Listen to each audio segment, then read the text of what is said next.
So hi there and welcome to the Breathing Room. Now, right now, someone in your organization just put confidential data into an AI that nobody approved. And you won't know until it's too late. And the harder truth is they're not actually being reckless.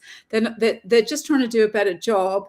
And they found a tool that works and they're using it. They found an AI tool that works and they're using it. And that is Shadow AI. And it's already in your organization. And today on the Breathing Room, we're going to be talking about what does that actually mean practically, and what is the risk that what's happening creates in your business, in your organization, and why banning AI isn't actually the answer. And it's a leadership move that really gets it under control.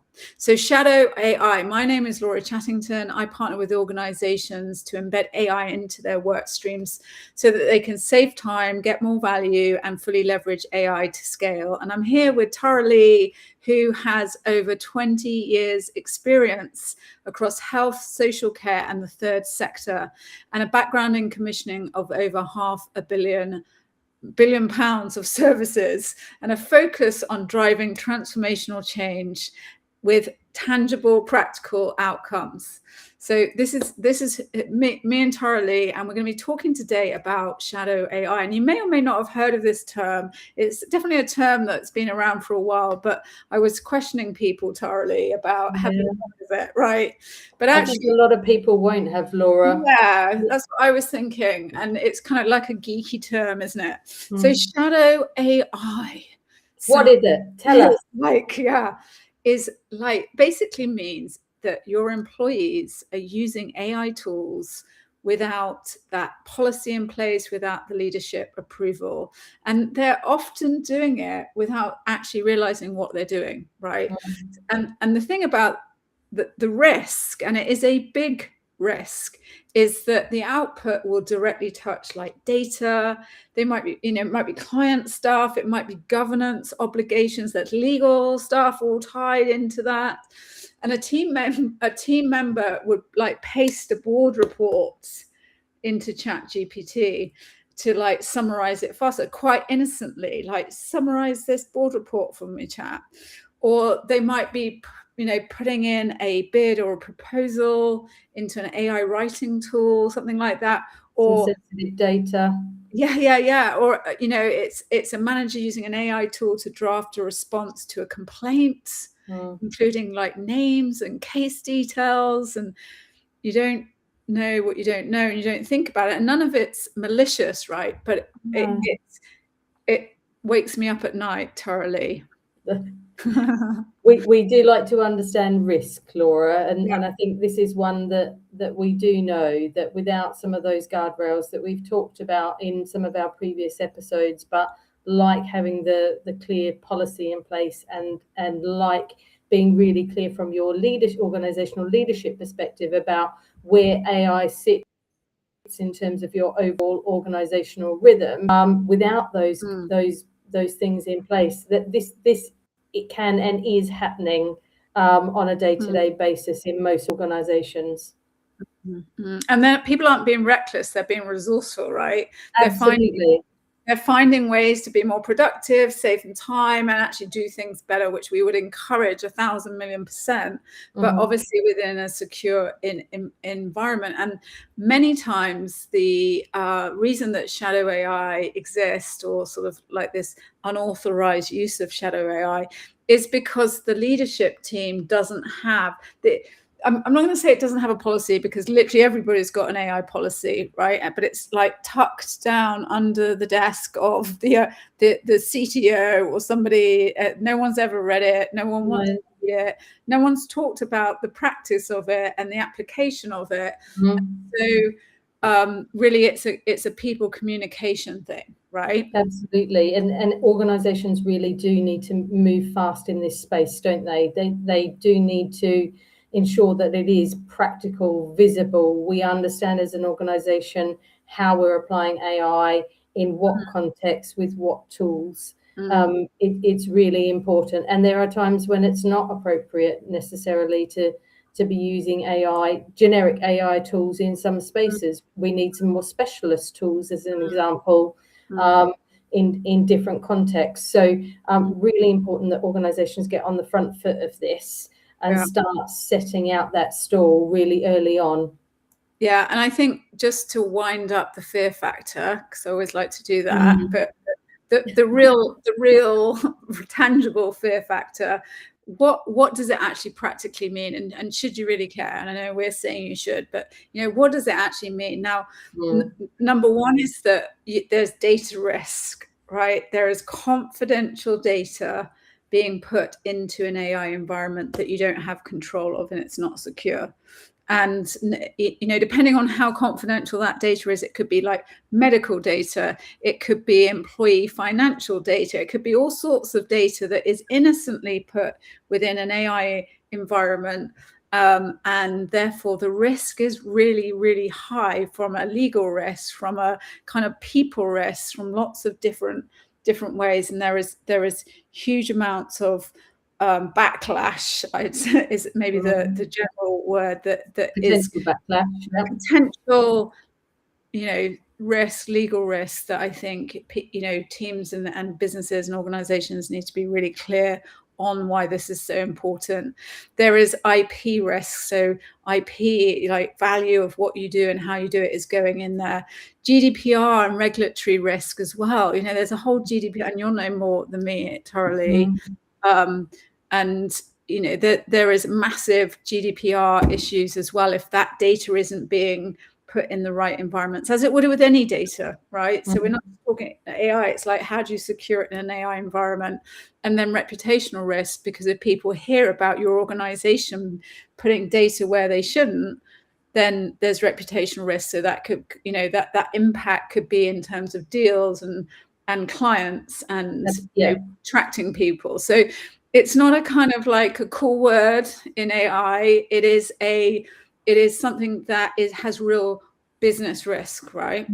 And I guess that moving on to thinking about what people do around some of this stuff in terms of shadow AI, banning it doesn't work. So quite often the instinctive leadership response is, we ban all tools, or we lock them down, we block access. And that doesn't necessarily work in terms of, just putting out a generic statement to an organization that says, right, we're not using these tools. How do you enforce that? The reality is quite often people will continue using what they know and what works for them, because, as we say, this is about people quite often being resourceful and trying to cope with really high demanding jobs that are pulling a lot on their time and their resourcing. So what we need to do is not about necessarily being restrictive. It's providing a framework that enables people to use the right tools in the right way and in the right context, and supports that right behavior change within an organization. So the out and out banning piece is a bit tricky in terms of sort of the reactive nature of stuff, although completely understand where that comes from as a leader in an organization, and wanting to sort of try and minimize those risks that you've helpfully outlined a minute ago, Laura, with sort of fairly immediate effect. But as we say, that stuff is quite difficult to control just by sending out a generic comms that says, we're not using these tools anymore. Yeah. And so I guess the $1 million question, and it is a $1 million question, is how do you actually, what is the answer? So what is the answer, and how do you solve it if what, banning or whatever is not the solution? Yeah, so it is about setting out that framework within an organization, of, being really clear about your organizational policy around use of AI, what tools are approved, what data can be used and input into that AI, being really clear about the safety and the guardrails, what's not to go to an AI space.